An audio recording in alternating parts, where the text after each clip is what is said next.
High deer, কেমন আছেন সবাই? আজকে আমি আপনাদের মাঝে এই গরমের জন্য সহজ সমাধান নিয়ে হাজির হয়েছি। তো যেমনটা দেখতে পাচ্ছেন, প্রথমে আমি একটি পুরাতন ট্রিমিং মেশিন নিয়েছি। সেই ট্রিমিং মেশিনটি বিভিন্ন ধাপে খোলা হচ্ছে। প্রথমে নাট খুলে নিচ্ছি।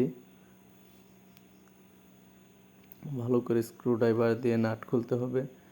তারপর মোটর থেকে আমাদের সামনের শ্যাফটটি আলাদা করতে হবে।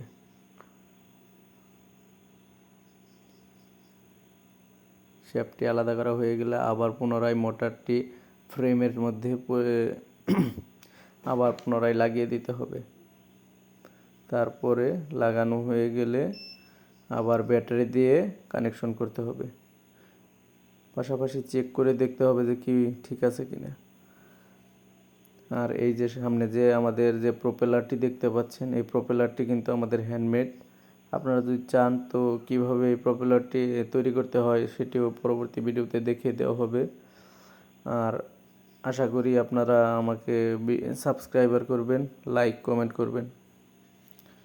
তো আমার দেখতে পাচ্ছেন প্রপেলারটির শাফট মিলতেছে না, এই কারণে স্ক্রুড্রাইভার দিয়ে আবার পুনরায় ড্রিলটি বড় করা হচ্ছে। এখন আমার প্রপেলারটি বাঁকা করা হচ্ছে। প্রপেলারটিতে যেন বাতাস ঠিক মতো পাওয়া যায়, এয়ার ডেলিভারি ঠিক থাকে যেন, এই কারণে। আর প্রপেলারটি আটকানোর জন্য দুই পাশে দুইটি গ্যাসকেট দেওয়া হয়েছে। গ্যাসকেট দুটো হাতে তৈরি করা। আর সব শেষ আটকানোর জন্য একটি এলাস্টিক দেওয়া হচ্ছে, রাবার, চুল ফিতা বা এই টাকা পয়সা আটকানোর যে রাবার থাকে ওই এলাস্টিকটা দেওয়া হচ্ছে।